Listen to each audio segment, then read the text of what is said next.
Dear God, today as the session opens, we pray that your presence will be before us and everyone who serves in the decision-making process of our city.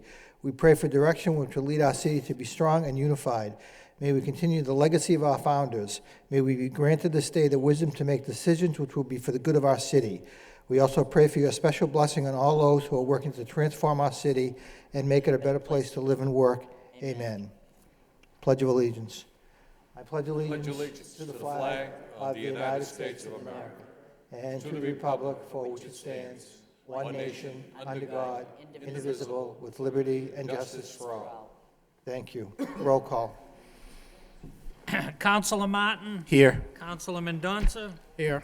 Councilor Mercia. Yes. Mayor Milanazzo. Here. Councilor Murphy. Here. Councilor Broderick. Here. Councilor Caulfield. Here. Councilor Dakota. Here. Councilor Elliott. 9 present. Thank you. And good evening. The chair would like to recognize Councilor Bud Caulfield.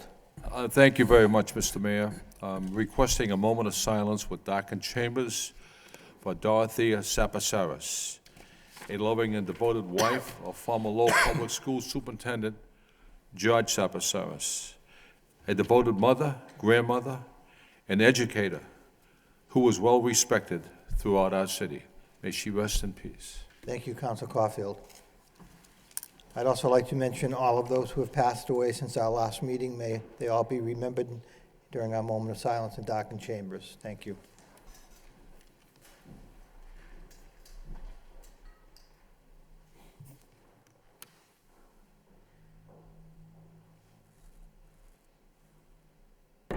Thank you. May they rest in peace.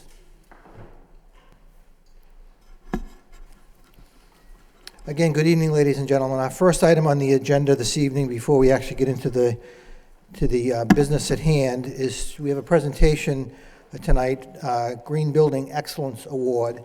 And what I'd like to do is recognize David Turcott, who's representing the Lowell's Green Building Commission, to come forward and talk a little bit about the first annual Green Building Excellence Award recipients. We have a couple of projects, both on the commercial side and on the residential side, that the Green Building Commission is very pleased to come to the council tonight. We're certainly, on behalf of my colleagues, thrilled that you're here, and we do have an environmental subcommittee chaired by Councilor Patrick Murphy, along with Councilor Bill Martin and Kevin Broderick. And I know that you've been working with the administration and the residents and the members of the building commission, or the Green Building Commission, over the last year or so to really come forward and make some needed improvements, not only on the commercial side, on the municipal side, but also on the residential side. So with that, if I could turn it over to David Turcott to present the awards. Yes, thank you, Mayor Milanazzo. We're really excited this evening to be here for the awarding of the first Green Building Excellence Award for the City of Lowell. And, just to give a little background, we did have an open contest for this award, and we have 2 awards, one on the commercial side and one on the residential side. And so we're really excited, to kick this off this evening with everyone here and the council. And so the first recipient of the award is actually Novus Engineering, which is a rehab of historic mill building at 585 Middlesex Street. And what's incredible about this story is that they actually got the LEED Gold designation, which is given out by the United States Green Building Council in Washington, D.C. So they are actually the first building in the city of Lowell to get the LEED designation, and to achieve gold in a historic building is a major accomplishment. There's only a few of these that have happened in the United States. So it's great that it happened in Lowell, and it's great that that Novus was committed to making this happen. And I'd like to call up the president of Novus. Here you are, Ken. And present this award to you and Councilor Murphy. I don't know if you would like to come up and join us. Yes, as chairman of the environmental subcommittee, by all means, please. Thank you. We get the support of the council's environmental subcommittee. We wouldn't be able to accomplish what we've been able to accomplish, and we look forward to the subcommittee's meeting next Tuesday. And I also wanted to make an announcement for folks listening. Mike. We meet on the second Thursday of the month from 6 to 8 o'clock. Normally, we meet in the mayor's reception room, but for this month, Ken and Novus invited us to host the monthly meeting at Novus Engineering. So this is open to the public, but they will have a chance to see this building if they do decide to attend the meeting. So I did want to thank Ken, publicly for this opportunity and for the opportunity for the citizens of Lowell to attend our meeting and to see the building firsthand themselves. Thank you. Thank you very much.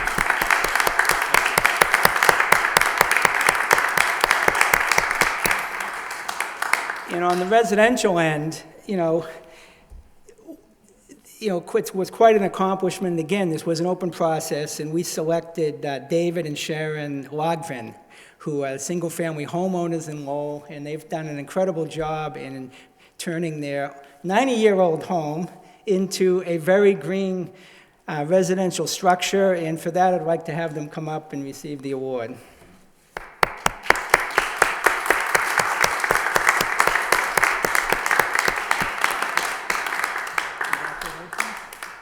Congratulations. And it's when you're trying to do this from a commercial perspective, often you have more resources, and the fact that they were able to accomplish what they did is quite an accomplishment also. So they deserve this award, and our congratulations. Thank you. Thank you. And thank you, Mr. Mayor and the City Council for this opportunity, and have a good evening. Thank you very much, David. On behalf of the City Council, I too would like to congratulate both recipients.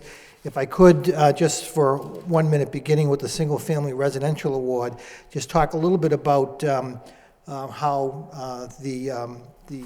both David and Sharon Longvin at 38 Starboard Street actually did improve their property to the point that it actually became over 50% more efficient with the work that they did, dealing with the building envelope, replacing appliances with new Energy Star appliances, replacing the hot water heating system with a solar thermal system with a tankless hot water heater as backup. They installed a 3.2 kilowatt solar PV system on the roof. So again, you can see they did an awful lot in order to improve the energy efficiency of the home, to which they should be commended.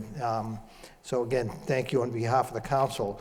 As far as Novus Engineering getting the commercial award, we certainly appreciate your invitation next week. But they, again, working with an abandoned building, they actually reused an existing but abandoned building, and they worked on water efficiency improvements to the property, exterior landscaping, a whole building approach to energy efficiency, improving energy efficiency by over 19%, on-site 10 kilowatt photovoltaic system. They also improved indoor air quality through outdoor and indoor air monitoring. So again, a very good example, and obviously one that did receive the LEED 1 Gold certificate. So again, to Novus Engineering, thank you. Thank you very much for participating. And again, to the Green Building Commission, thank you very much. I know you work very hard on behalf of these issues, and now under the direction of this subcommittee chaired by Councilor Murphy, we're looking forward to more input from the Green Building Commission as we move forward with projects here in the city. So again, thank you all for being here. Thank you.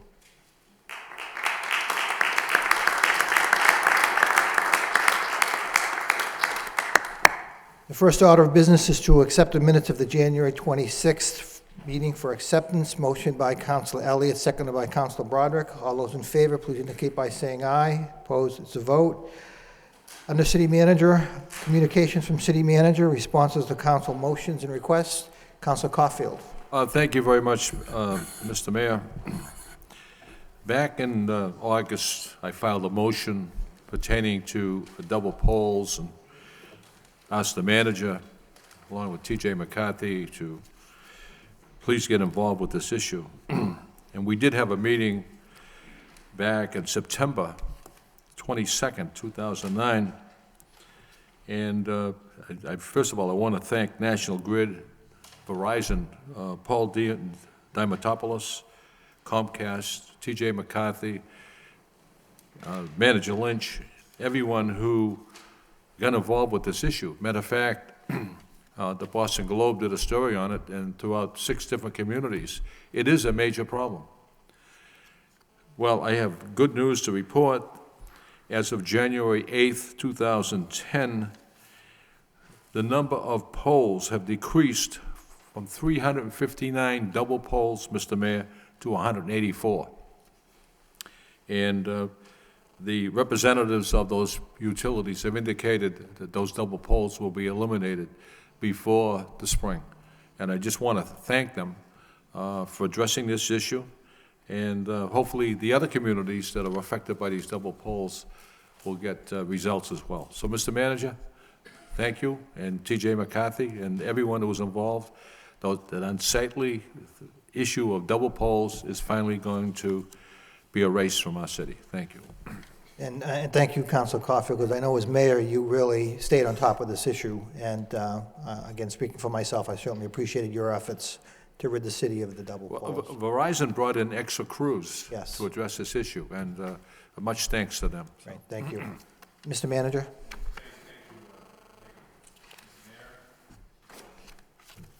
And Counselor, for the kind comments. And I want to assure you, as well as the public watching and the city council certainly here, that we will continue to stay on top of this. You know, I don't think we'll ever get rid of double poles completely. No, you Some won't. will always come back, and it'll always be a sort of a battle to do that. But I think we're making some real progress, and I thank you for bringing that up. Thank you. Councilor Mercia and Councilor Mendonça? Well, I want to suspend the rules, so if there's something that they want to say to begin with, I'll wait. Okay, Councilor Mendonça. Yeah, I just wanted to acknowledge that the communication from the city manager regarding the establishment of the Neighborhood Improvement Advisory Committee.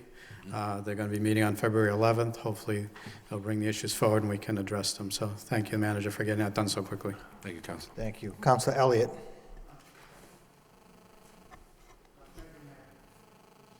No.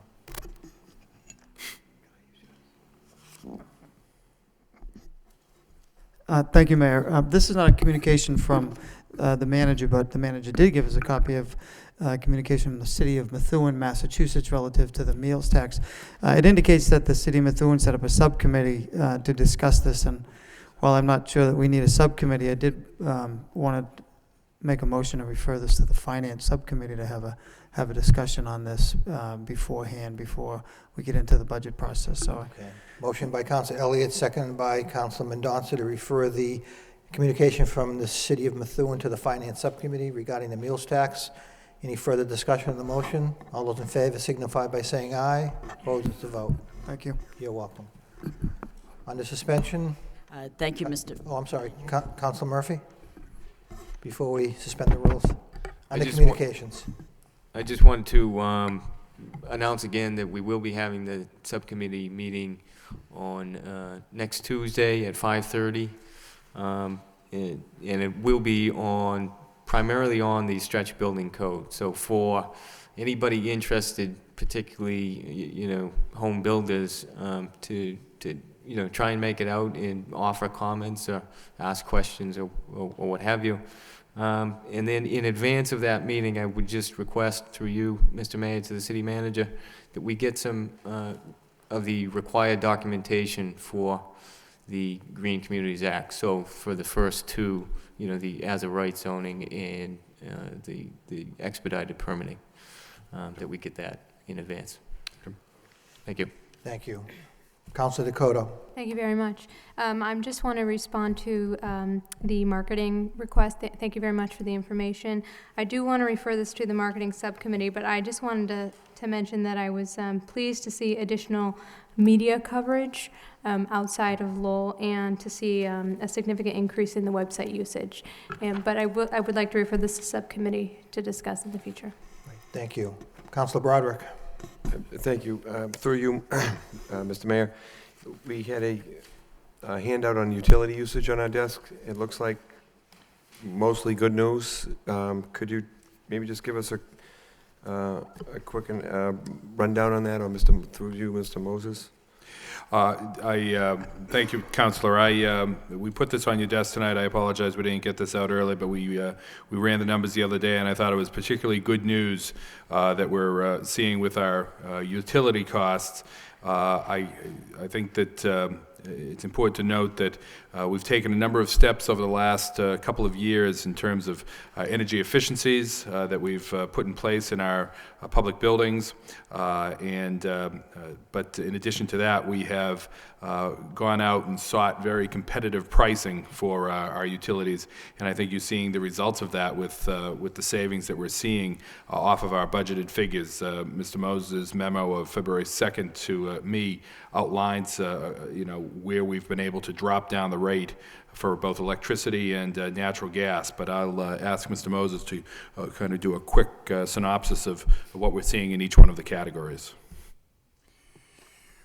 Well, we are seeing good news across the board. Electricity has fluctuated quite a bit in past years when the rate was not fixed, and we're seeing much more stable bills come in, and virtually across all funds we're in good shape, and we're not going to be subject to rate increases later on in the year, so the forecasts are pretty solid.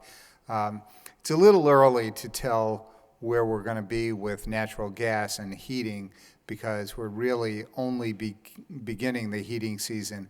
I know it seems like we've been there forever, except that we're only getting December bills. We haven't gotten January bills in yet, so it's a little premature.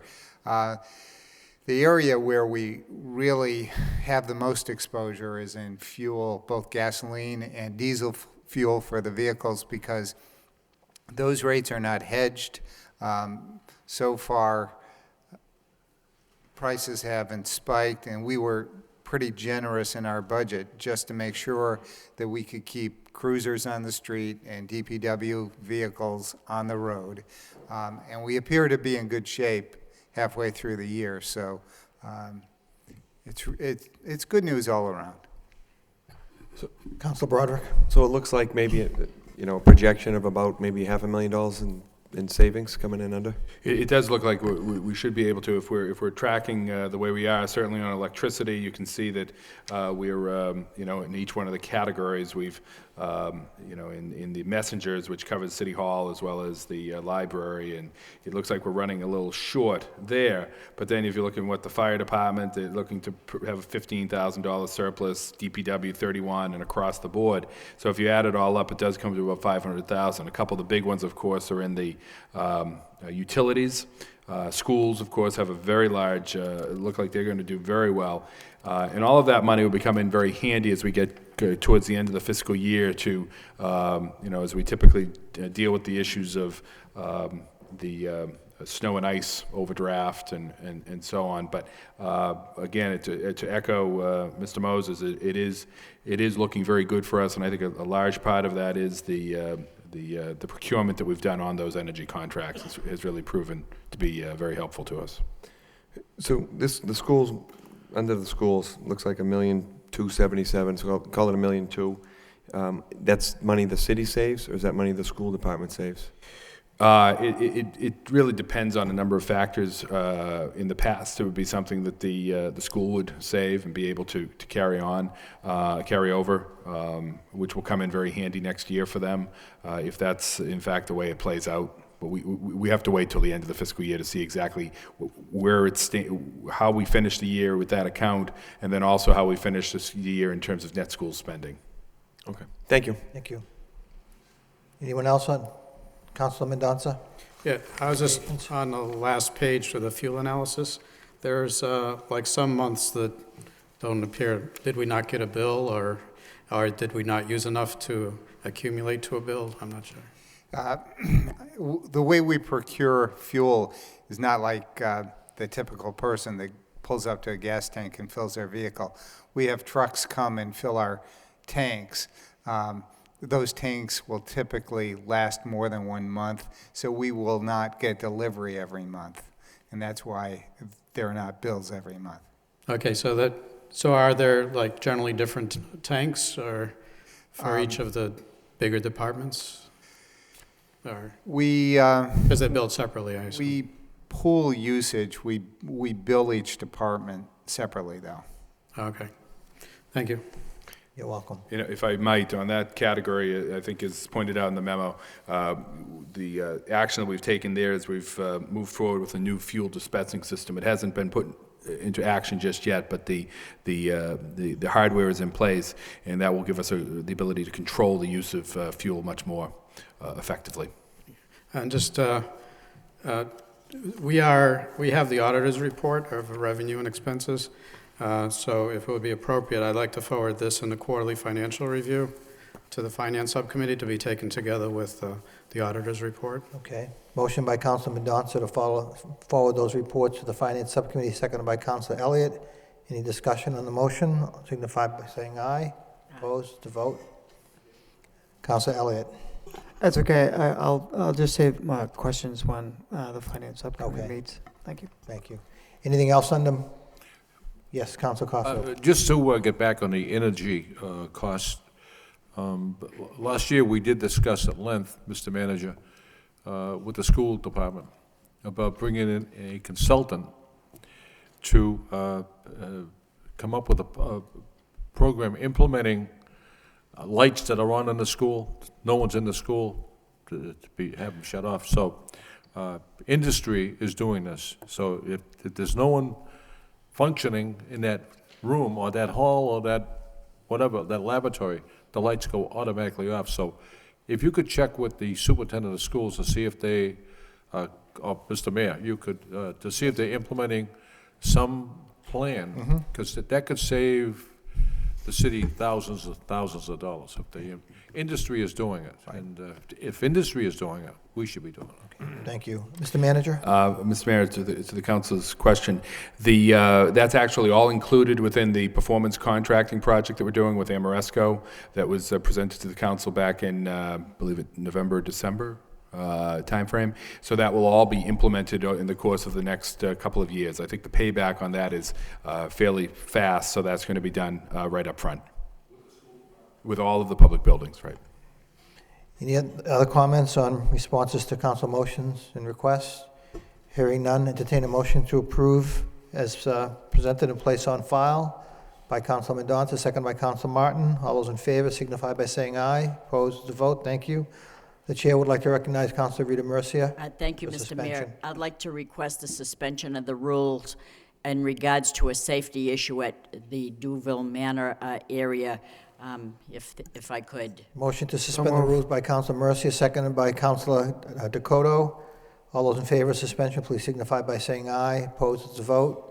Councilor Murcia. Thank you, Mr. Mayor, and I hope the residents at the Duville Manor are listening, because I don't know how to get a hold of the people that requested this, but yesterday, quite a few of us attended a wonderful event at Duville Manor. They celebrated their 50th anniversary, so we offer our congratulations, as well as congratulations to St. John Dark School, who celebrated their 100th anniversary yesterday as well. But while I was at Duville, a few of the residents talked to me, and probably some of you, about the safety concern they have as when they're coming out of the street aside of the Duville, there's a development aside of them that have beautiful evergreen trees, but now they're so grown up that they believe it's like a hazard, but they thought that they were city trees. So having investigated the situation, it appears that those trees are not our responsibility. They're not the city's trees. They belong to a condo unit, and they've outgrown now, and that would be at 933 Varnum Avenue. But I feel that if we request that these trees be trimmed, it would probably not be the time to do that, and it probably would be ridiculously unsightly. I'm thinking about how at one point someone requested that the trees be trimmed along Andover Street, and someone butchered them, and I think this would be a butchered job. However, my suggestion would be that we put the proper signage, because there's a bend there in the road, and with those evergreen trees, it only adds to the dilemma. But I'm thinking that no matter trimming those trees wouldn't do it. But I would suggest that we put the proper signage up before you get to that bend, and that would be at 919 Varnum Avenue, and suggest that there's merging traffic to slow down, and maybe that might be just what we need at 919 Varnum Avenue, Mr. Manager. I know that you're writing this down. This is wonderful. To alert of a very dangerous intersection, and it is. It's like you're taking your life into your hands when you're getting out there. So the sign might slow drivers down and allow the residents of the Duville Manor to enter into the main thoroughfare in a safe manner. And thank you for letting me say that. Thank you. Any further discussion on the motion? All those in favor, please signify by saying aye. Opposed? It's a vote. Thank you for bringing that up, Councilor Mercia. Thank you.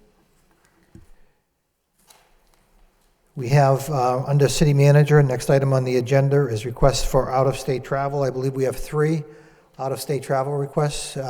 Would my colleagues like to take them up all at once? All those in favor of the out-of-state travel, any discussion on them before I ask for a vote?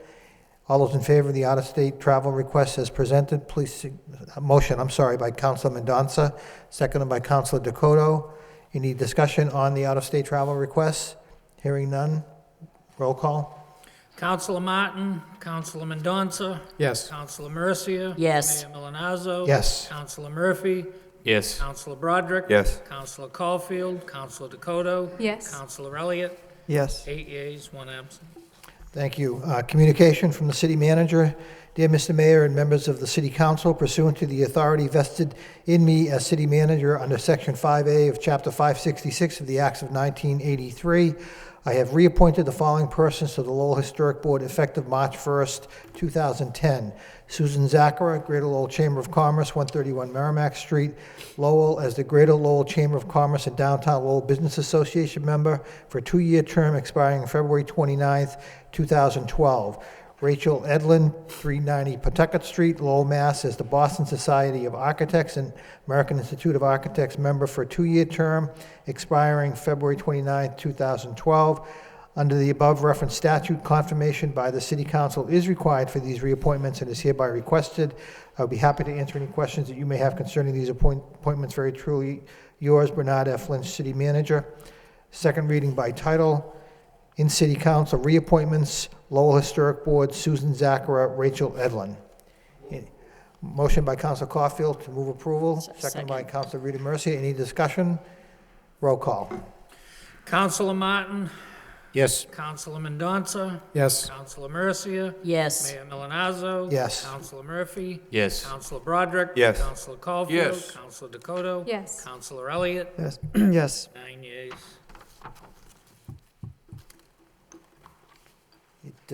Being just about 7 o'clock, we're going to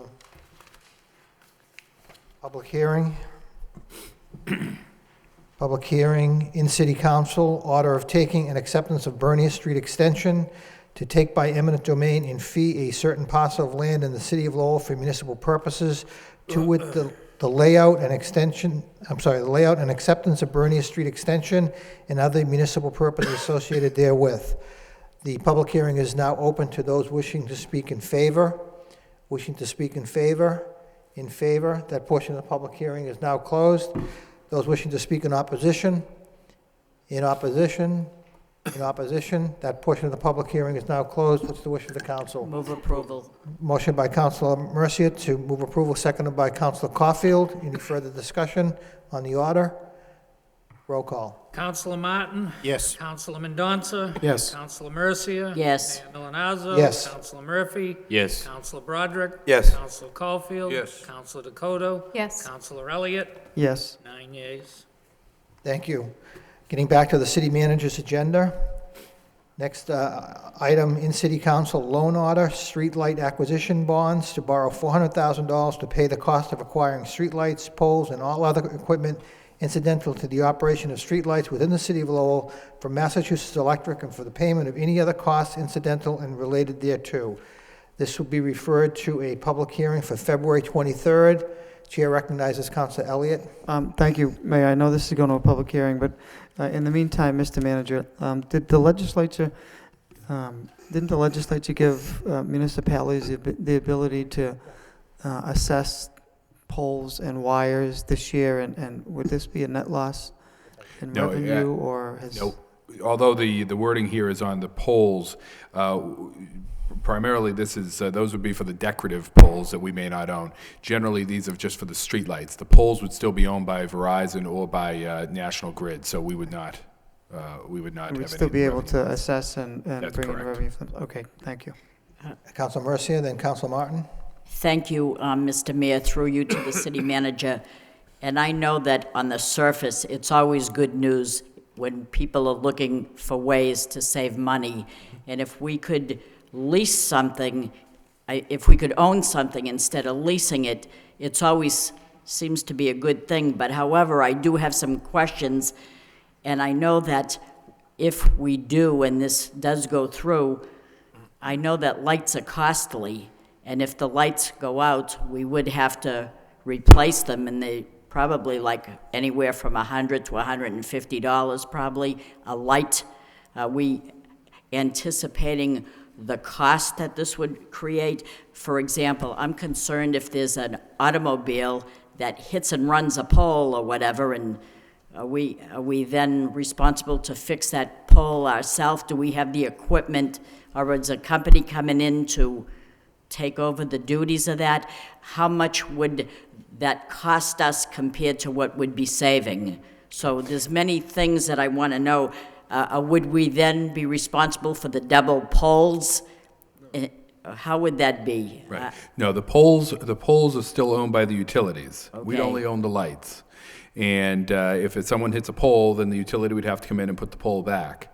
If it's not a utility pole, but just a light standard pole, yes, we would be required to do that, but we would also, as we do with anyone that hits one of our fire hydrants or fences or whatever, we go after their insurance company to pay for that.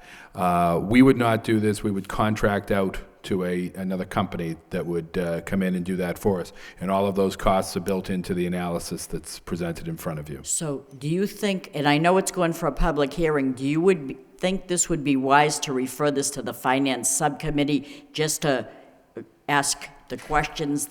I think, do we need a little bit more information? I was just concerned that maybe we would.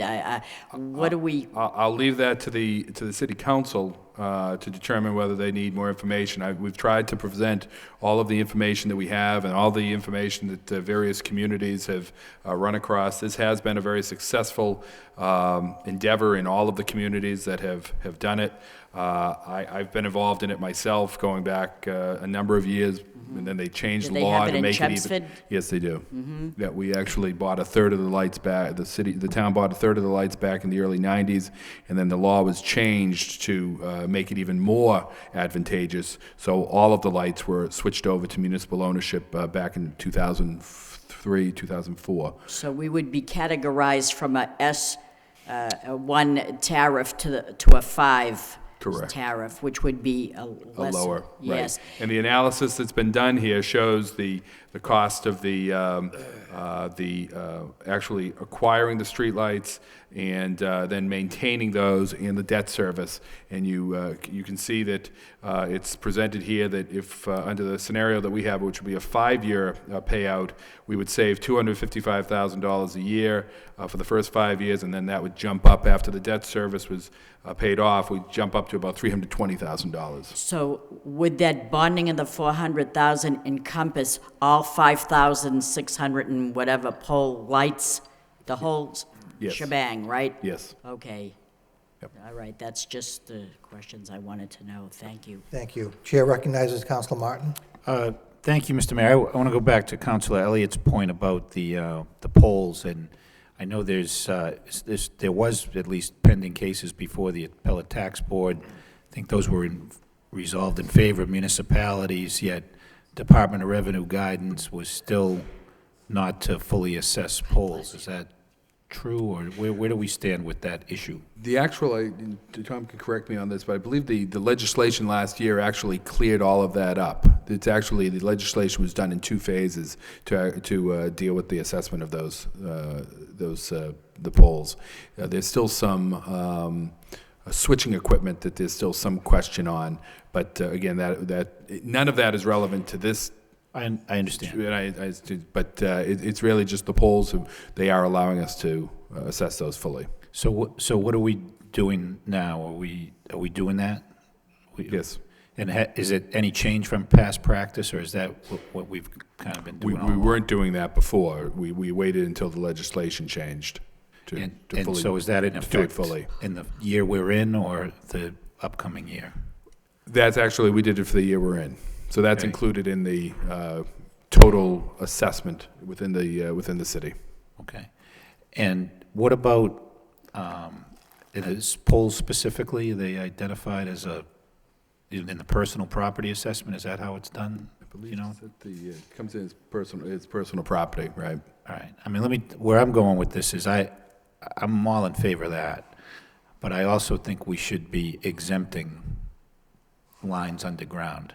I see that as the way long-term is to get lines underground is to tax what's above Right. and exempt what's below. So do we impose the same tax on lines that are below grade, below surface? I believe we do. And that's something that's required by state law. It would be an interesting, perhaps some type of home rule or some type of statewide legislative action that would change that, because that's a public policy decision to give some type of benefit to those that put it underground. Right. That's our job here, though, right? Public policy? That's right. All right. I'm going to follow up with Mr. Moses on this, so. Okay. Okay, thanks. Thank you. Council Broderick, then Council Caulfield. I think my question's been asked and answered. I was going to ask for you to give a quick, for the manager through you to give a quick recap of some of the information here in terms of all the costs being equivalent and accounted for in this. I don't need any further information Okay. as far as referring to a subcommittee. Thank you. Thank you, Councilor. Council Caulfield. Thank you, Mr. Mayor. I took the liberty to call the communities that have this program. Arlington, Newton, Chelsea, Chelmsford, Stoughton, Weston, and Dedham. And out of the 7 communities, I spoke to 4 that were either commissioners of public works or the mayor or the administrator, so forth, and 3 of the communities were going to call me back. And I know this is going to a public hearing, and I'll keep my comments till then. But every community that I talked to, everyone, had a favorable comment to say. And we have to look at ways and means of saving money. And that's as much as I'll say. Thank you, Council Caulfield. Council Mendonça. Yes, actually, just for point of information for people who may be listening at home and trying to understand what we're doing, through the mayor, if I could ask the city manager to just give us a brief overview or background of how this came to be before the city council. Sure. And what its intended purpose is.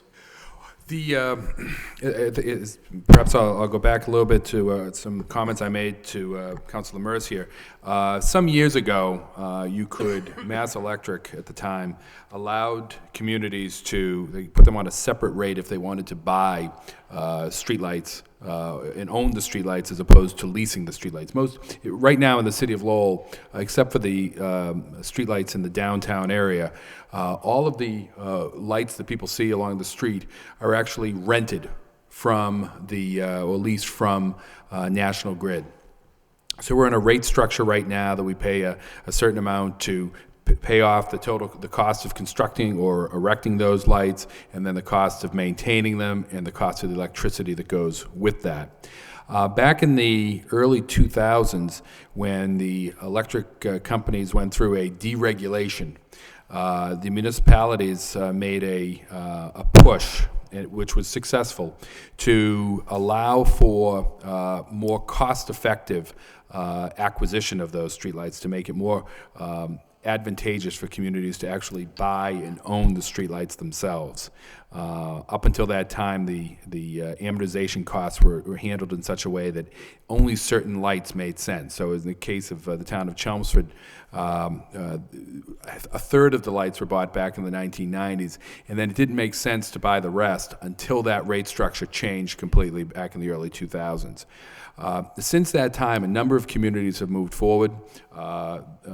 Councilor Caulfield mentioned a number of them that are listed in this report that have moved forward, acquired those streetlights, contracted out for the maintenance, and they're finding, as we're found in our analysis, that we will save a substantial sum of money if we manage our streetlights in that manner. The reason this is before the council is that in order to do that, we need to borrow $400,000. The cost of the debt service associated with that will be paid out of the savings that we make on an annual basis over the next 5 years, at which time we will be free and clear of the cost of those, and we can just deal with the cost of the electricity and the maintenance contract that we have at that time. Thank you. I think that was informative. Thank you. Councilor Dakota? Thank you very much. It says on the first page that the city manager would be able to expend any federal or state aid available. Is there an expectation, probably to Tom, through the mayor, of aid in the form of grants or recovery money that might come for a project like this? There's no expectation that there's specific aid for this. That's a clause that's in all our loan orders, so that if there is a grant program, we can apply and use the proceeds. In addition, since there is now an alphabet soup of potential bond offerings in front of us, Build America bonds, infrastructure bonds, all authorized by the recovery programs, we can potentially utilize those funding sources if they are more advantageous than a plain vanilla municipal bond. Mr. Manager? And if I may, one of the other parts of this, what the numbers that you see there are basically assuming that everything continue on as is. But we do think that there's some additional savings that could be realized beyond this if we were to switch to more energy efficient lights. And we're working actually with a consultant on this that works with a number of these communities, but and it's in fact it's the same consultant that works with us on the procurement of energy, which I just described earlier with the utility costs and the savings we're seeing there. And he generally tries to track down additional resources to help fund this. And because there may be some energy savings, there may be some energy conservation monies that we'll be able to tap into that we'd be able to put towards this. So it would have to be a competitive process probably for us, but we think that there's some additional savings that could be realized off the debt service costs if we're able to do that. And if we do make those energy conservation, those energy conservation measures with the types of lights that we put out there, these savings costs that you see would further decrease. It would further increase, and to the benefit of the city. Thank you. Any further discussion on the loan order? Hearing none, refer to a public hearing for February 23rd. All those in favor, please indicate by saying aye. Opposed? It's a vote. Thank you. Next item on the agenda, in City Council order pursuant to Chapter 266 of the Code of Ordinances, City of Lowell, Massachusetts, concerning Section 266-6 thereof, entitled Temporary Experimental Regulations, Temporary Traffic Regulations, are hereby implemented for a period of 60 days. Motion to waive the full reading by Councilor Mercia, second by Councilor Mendonça. All those in favor of waiving the full reading signify by saying aye. Vote. Second reading by title, in City Council order pursuant to Chapter 266 of the Code of Ordinances, City of Lowell, Massachusetts, concerning Section 266-6 thereof, entitled Temporary Experimental Regulations, Temporary Traffic Regulations, are hereby implemented for a period of 60 days. What's the wish of the council? Motion by Councilor Elliott, seconded by Councilor Broderick. Roll call. Yes. Councilor Mendonça? Yes. Councilor Mercia? Yes. Mayor Milanazo. Yes. Counselor Murphy. Yes. Counselor Broderick. Yes. Counselor Caulfield. Yes. Counselor Dakota. Yes. Counselor Elliott. Yes. 9 Thank you. Mr. Mayor, could I just, Yes, Counselor Caulfield. very briefly on this issue? Excuse me.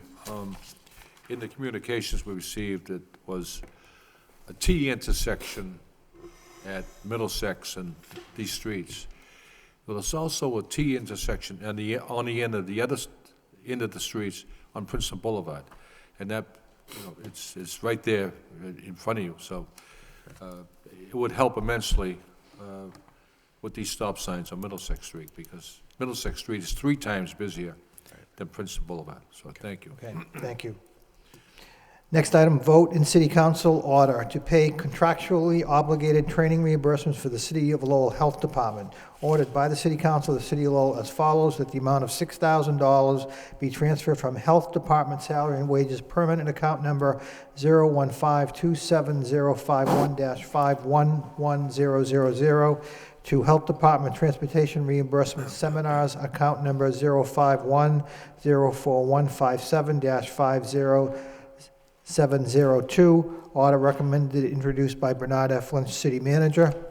Second reading by title, vote in City Council to pay contractually obligated training reimbursement for the City of Lowell Health Department. What's the wish of the council?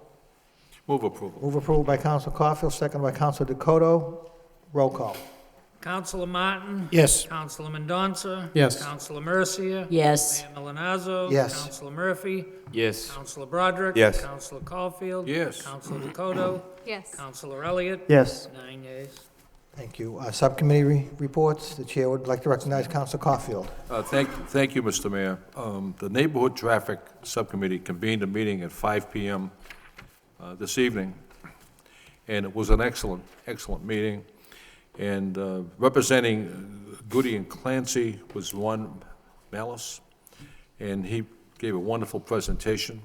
In attendance was Manager Lynch, Adam Backey from DPD, Aaron Clausen from DPD, Councilor Rita Mercia and Councilor Kevin Broderick, who serve in the subcommittee, along with the entire council. They attended the meeting, and representatives from the Lower Highlands was also there. And the meeting was focused on how would the Hamilton Canal District affect the abutting neighborhoods of the Acre, the Lower Highlands, back central, and downtown. And the word that Ron Malice caught my eye was immense enthusiasm. And he indicated that they had a meeting at the Senior Center and the Boys Club, Girls Club, and it was attended in mass by many people with that same enthusiasm.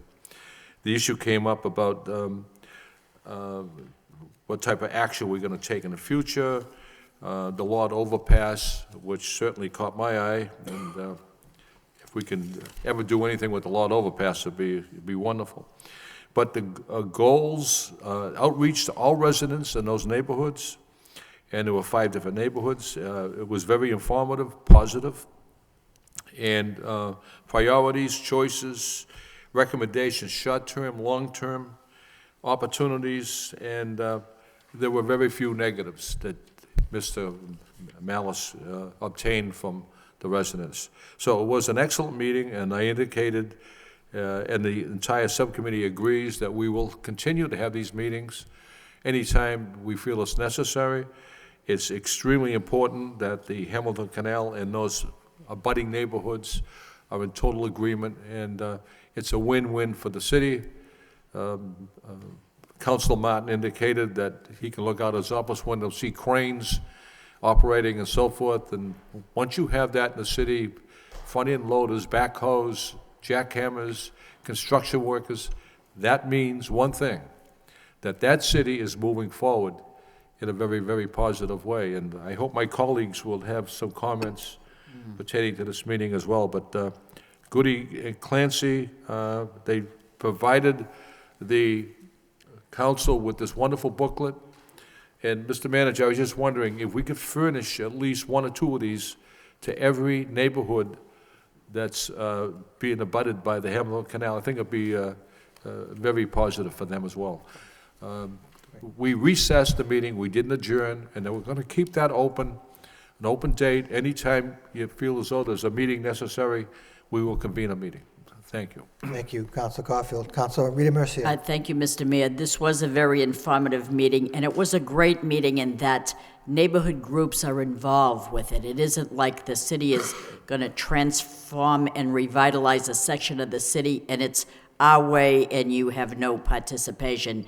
This was very much participated with 4 neighborhood groups, being the Acre, the Downtown, the Lower Highlands, and Back Central neighborhood, and it was what we learned was that what was this project all about, and that's what they were informing the different neighborhood groups.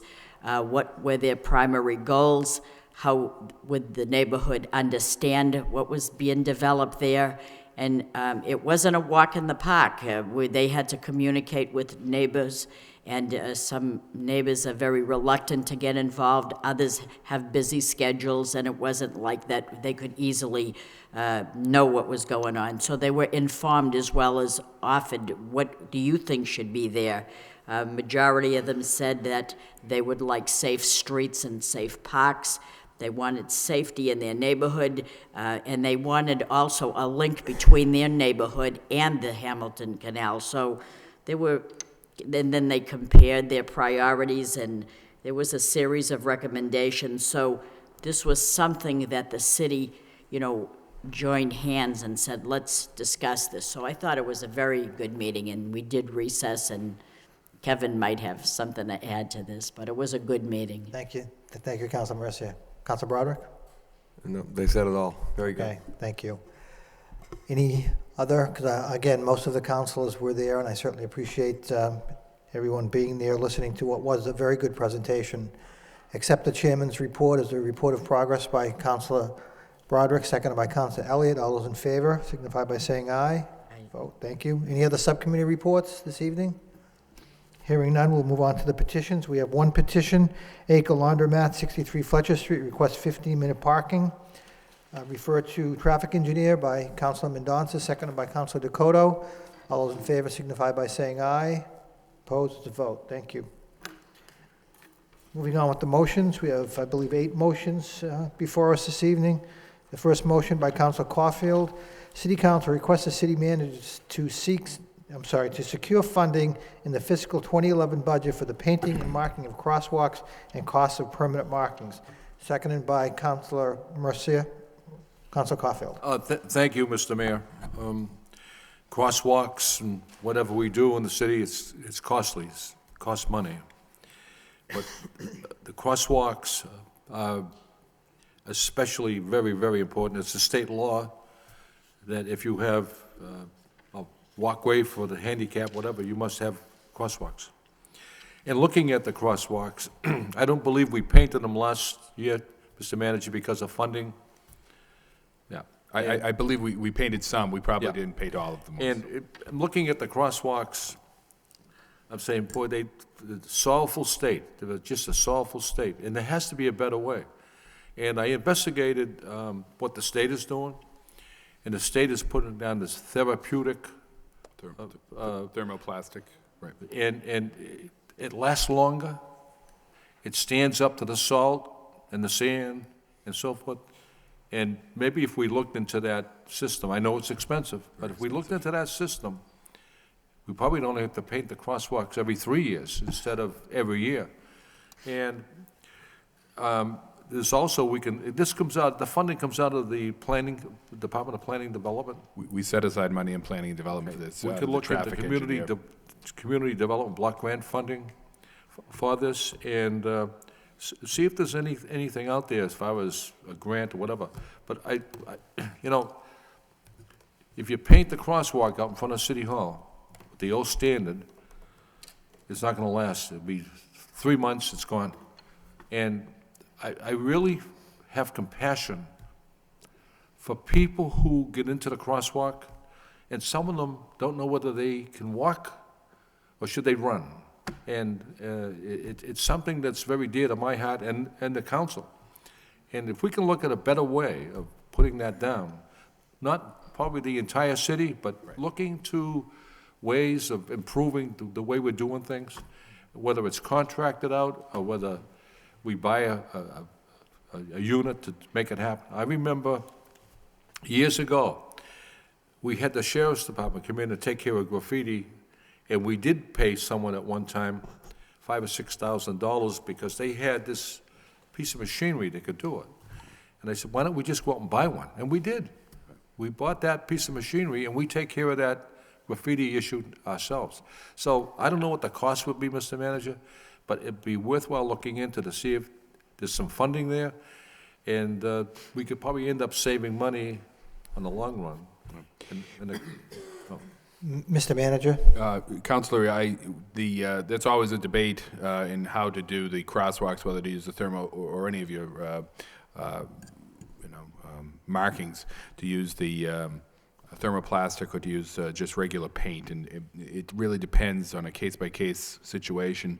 I would agree with you that we need to do a better job of all of our markings, whether it be crosswalks, stop lines, the striping of the roads in both the fog lines as well as the center lines.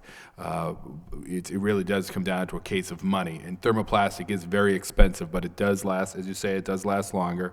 Again, it depends on a case-by-case basis, but let me do some work on that with the DPW and see if we can find a good balance and try to do. I agree that we need to do a better job in that area.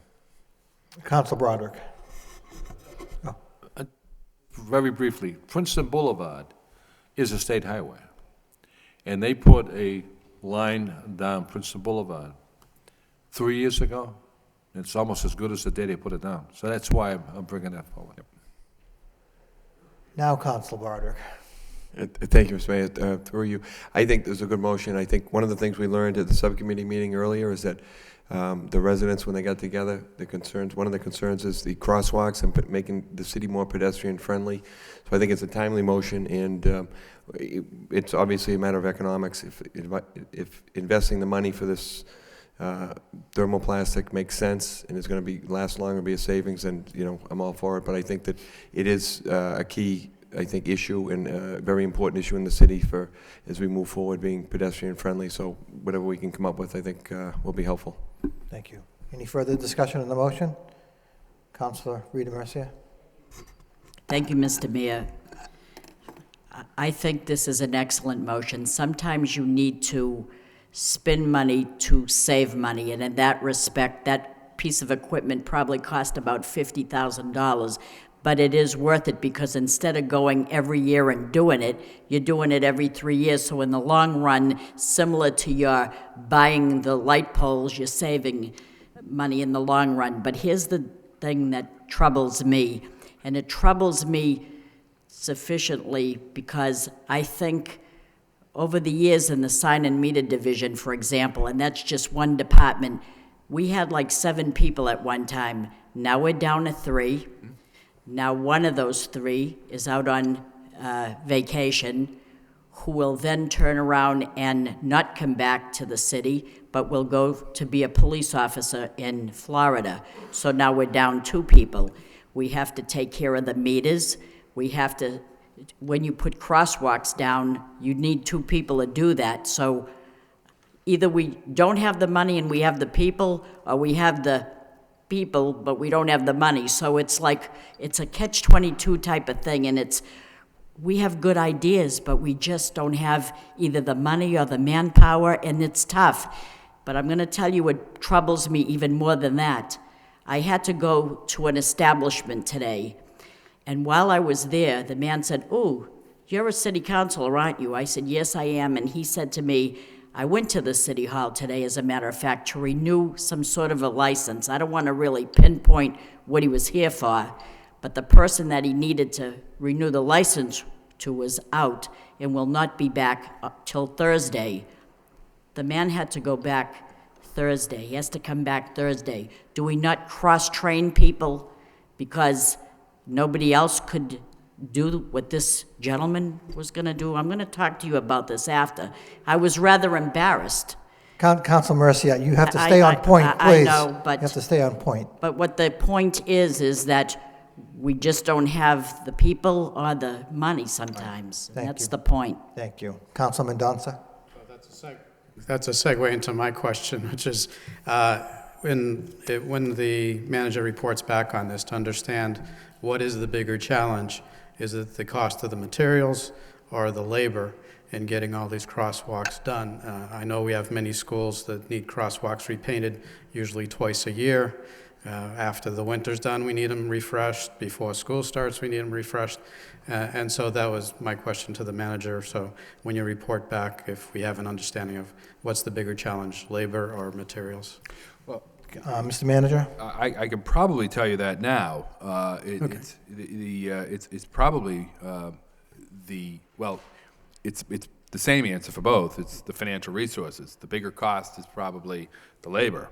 But ultimately, when we come in here every spring and vote a city budget, or present a city budget and vote a city budget, there's always a push on the administration's part, as well as the city council's part, to hold down costs. And we do what we can to hold down costs. We see that as our job, to manage the resources that we have most effectively. Now, we can do things like this streetlight proposal that you have, or that's going to save money, and that frees up money then to do other things. Maybe the money we save here, we're able to bring back some additional staff, or contract out for additional work, or buy more materials. But at the end of the day, when people ask, why can't we hold the line on city costs? We can, but ultimately, it shows up somewhere, and it shows up in the fact that we're not able to paint crosswalks as often as we like, or use the more expensive materials that last longer, or we're not able to get out and do the street sweeping as much, or on and on and on. It really comes down to just not having the financial resources. I think people have to remember, last year we cut back in the city. We lost $12 million of state aid. That doesn't happen without something resulting from that, whether it's fewer policemen on the street, fewer firefighters, fewer DPW workers, less work being done, not having the staff to back up someone in a given office. But that's the challenge we have. So the report that we'll present with some of these options and a response to this, we'll try to highlight some of those. But I think the bigger issue for me is that I want to address Councilor Caulfield's and the City Council's desire to increase pedestrian safety, increase traffic safety. I mean, there are a couple other requests here for similar types of issues, restriping University Ave and so on. I think we need to do a better job with that, and we're hoping to put together a plan to make that happen. Okay, thank you, Mr. Manager. Any further discussion on the motion? All those in favor, please indicate by saying aye. Opposed? It's a vote. Next motion by Councilor Caulfield. City Council requests the city manager to have the proper department install speed limit signs on Swan Street. Seconded by Councilor Elliott. Motion speaks for itself. Motion speaks for itself. Any further discussion? All those in favor, please indicate by saying aye. Opposed? It's a vote. Thank you. Next motion by Councilor Rita Mercia. City Council requests the city manager have the proper department structure a plan for parking in the early garage in anticipation of the registry of motor vehicles. Seconded by Councilor Martin. Councilor Mercia. Thank you, Mr. Mayor. We all know that we're thrilled that the registry is coming, no doubt about that. The gist of this motion is to not hurt the businesses that we have in place, with people reluctant to go into a garage thinking that maybe there's not enough space in there. And I don't know, is there enough space in there? There is.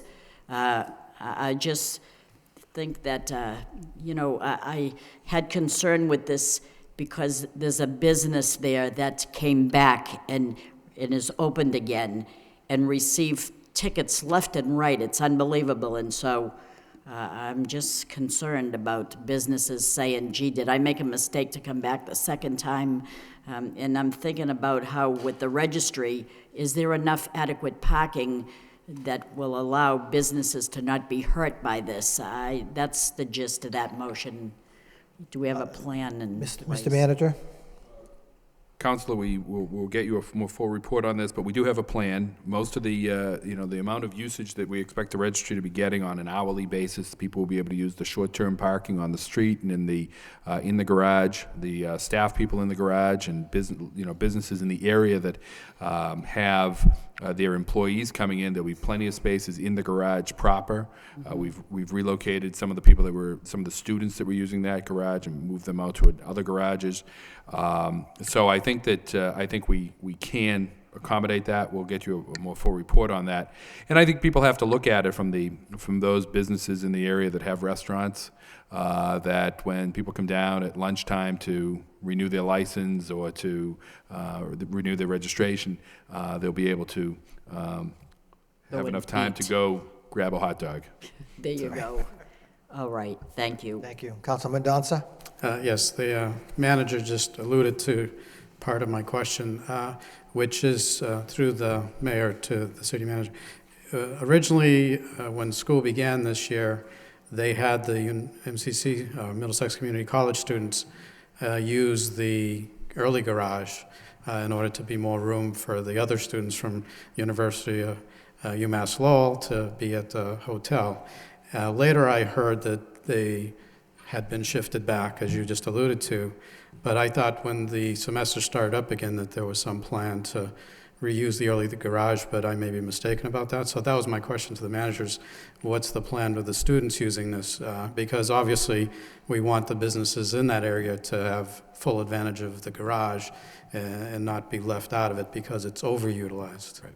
Yeah, the MCC students are mostly being, some are assigned that area, some are assigned into the lower locks, but most are down the Ayotte and John Street garage. So they have been shifted away from the early for the time being. Right, and I think people need to remember too, though, that and I'm glad, Councilor, you brought that up. That because it's sometimes there's some confusion as to MCC. They do not receive free parking. They pay us, I believe it's $450,000 a year for their parking for all of their all of their students and staff. So.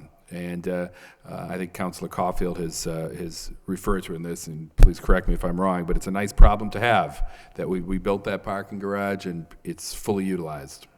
Yeah, I agree. I'm glad it is being utilized. No, Right. I just hope the businesses get the benefit from it. Absolutely. Thank you. Yeah, and we're trying to work very closely with the Jamber Group to make sure that everyone down there is taken care of. Councilor Martin and Councilor Mercia. This is actually a little beyond the scope of this motion, but with the Middlesex students being shifted from lower locks to the early garage and then to Ayotte, and all the potential development, not only the Hamilton Canal District, but other areas, I mean, really, seems like we're running up against what capacity we have. And I know the jam plan calls for another garage, but not some time. And I think, Mr. Manager, you've mentioned in the past, you're exploring other options, possibility of adding on, or decks, or things. And I think, the council probably, and if I need to file a separate motion on this, I will, but I'm sure you're thinking about it, but I think it'd be helpful for the council to have the benefit of the administration's thinking on kind of a longer-term parking plan beyond, just the spaces we have now, because if we're successful in growing businesses here, we're going to need parking, and we need to plan for that, and we probably need to plan for that sooner rather than later. Thank you. Mr. Manager? Councilor, let me do some work with that and get some a report to the council. We are looking at a number of different options, and there are some possibilities. We think there may be some possibilities. A couple of the garages may be able to add a floor or two, but although the early, I know, was not set up in that way, there is some talk that maybe the lower locks garage has that capability. We are looking perhaps at a parking deck at a couple of our surface lots. We also are looking on a short-term basis to put some surface parking in the Hamilton Canal site prior to some of the construction taking place there. So there's a few different ideas that we're looking at, but let us do some more work on that, and we'll get that to you within the next couple of months. Council Mercia? Thank you, And Council Elliott. Mr. Mayor. So let me just reiterate my concern. In 2 or 3 months, the registry will be coming in, right?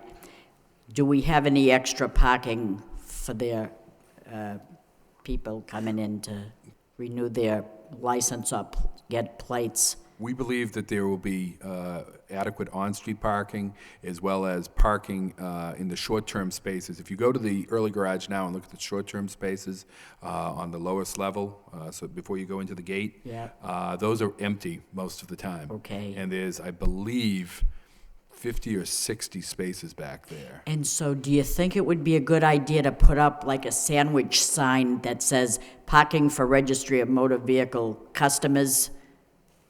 We can Right put there. some, I anticipate that we'll be putting up some directional signage to get people back there. Okay, Yep. thank you. Council Elliott? I hope this is not straying too far from the intent of the motion, but Council Martin mentioned expansion for parking, and which is a good thing. But I did notice in the quarterly report that the parking fund is running a $388,000 deficit.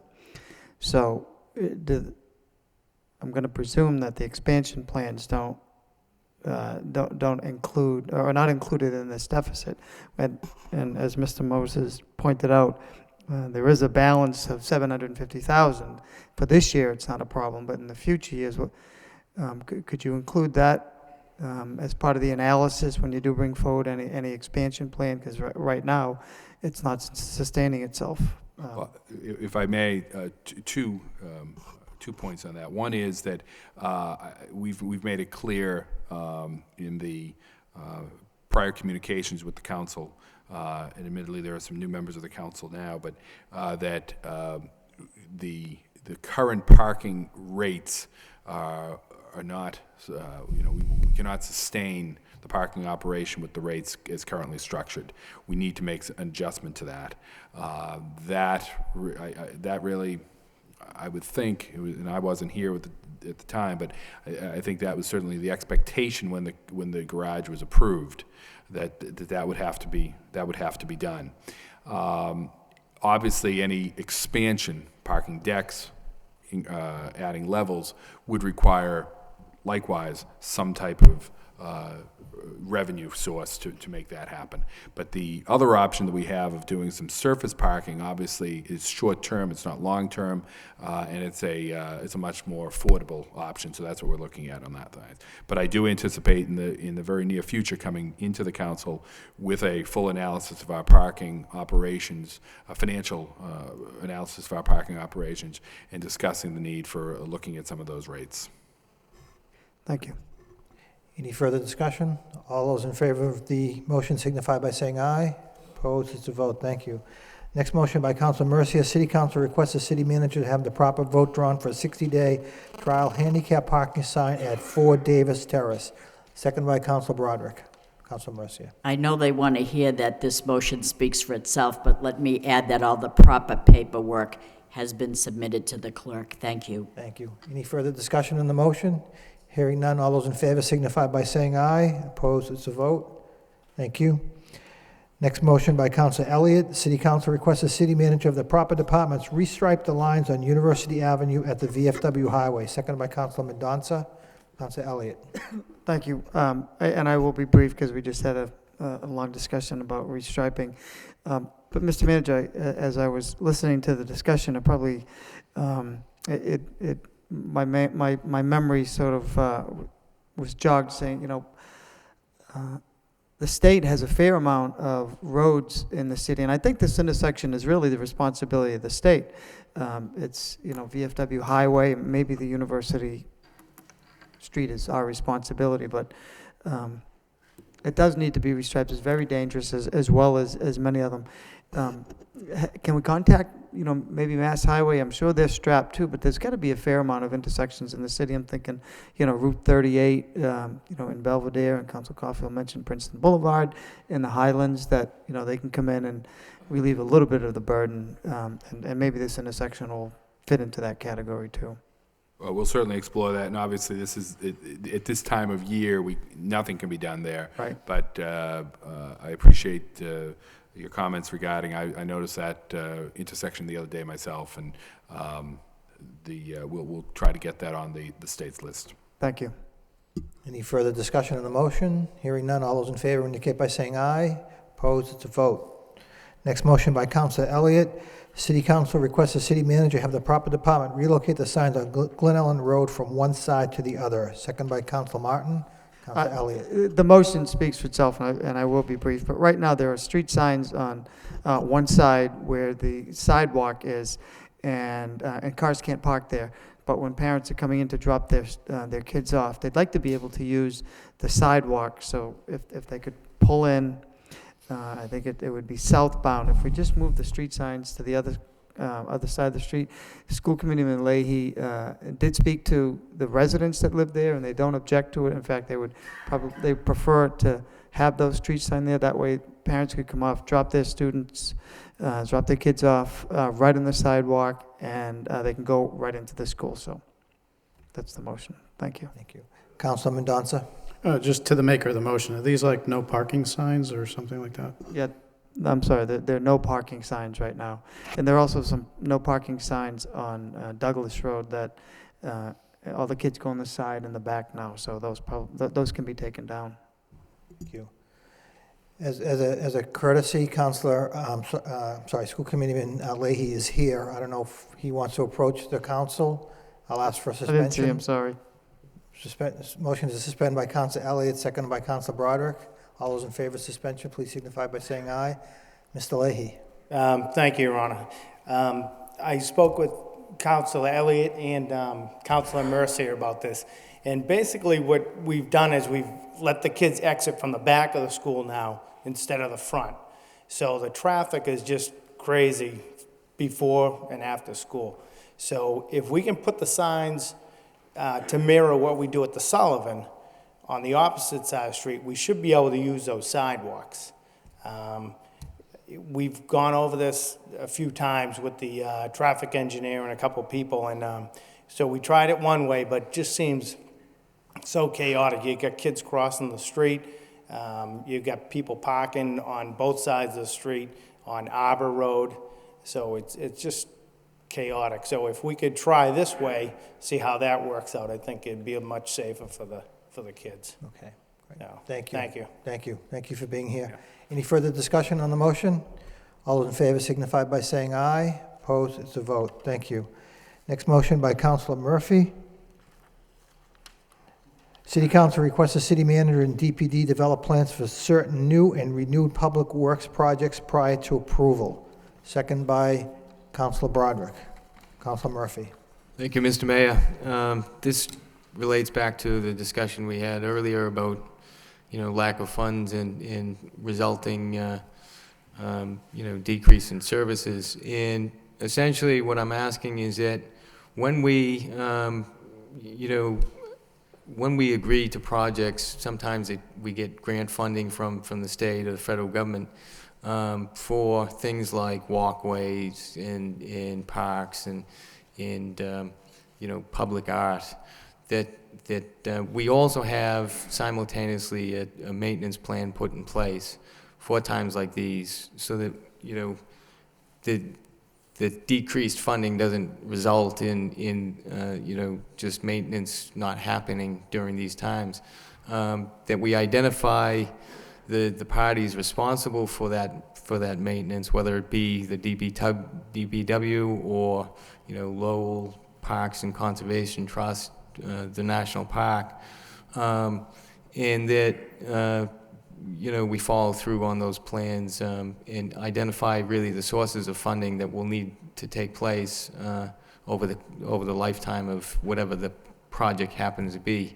I brought it forward now because there's no particular project under discussion, and I think it's a good time to make sure that that's incorporated into any future plans. So thank you. Thank you, Councilor Murphy. Any further discussion on the motion? Hearing none, all those in favor of the motion signify by saying aye. Opposed is a vote. Thank you.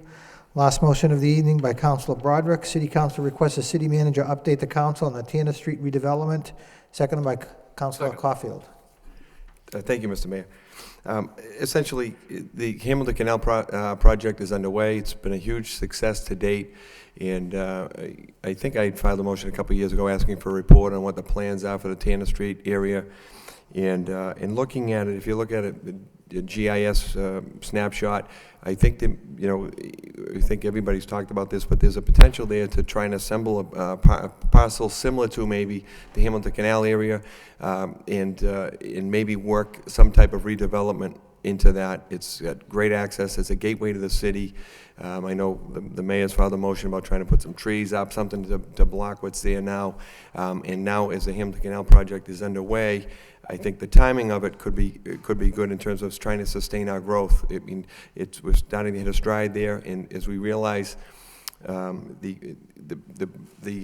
the results come in and we start to realize the success of the project, I think if we start the timing is going to be critical to start to get this underway, so that maybe in 2 or 3 years, 5 years. I mean, I know the Hamilton Canal project was in the planning stages for 5, 6, 8 years. It was a long time.